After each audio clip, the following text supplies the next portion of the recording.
Grab your band and start with your hands over your head and feet just greater than hip width apart. The wider you have your stance, the easier this will be. This is a super challenging exercise, and this is one that's really flexibility based. And I do struggle with this exercise also, so look forward to hearing how you do with this exercise here. So again, like I said, this is mainly flexibility based exercise. So you want to put your resistance band under your feet, and if you have handles on your band, grab those handles. If you have a large loop band, like a pull-up resistant band, hold on with your hands and kind of make a box with your resistant band. And so the corners of your box would be your two hands and your 2 feet.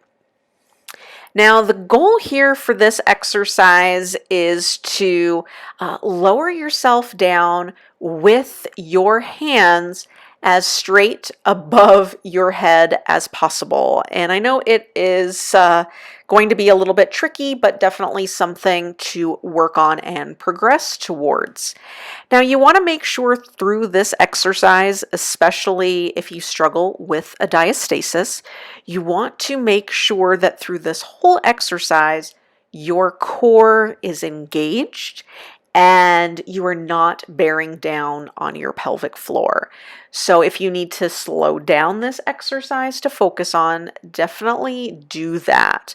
Again, if you have a diastasis, really take this exercise slow. Also, a lot of times when you put your hands over the head, it can add some additional strain on that linea alba. So take this slow, do a nice inhale, lower your body, and exhale, stand up and keep those arms as straight over your head as you possibly can. And the arms are wider than your hips, so they're not exactly straight up over your head. And typically, to start off, the wider your arms are, the easier of a time you'll have doing this. But definitely try this exercise. It is a challenge, but it is a really great way to progress and a really great way to work on your flexibility also. And just go as deep in that squat as you are comfortable. Good luck.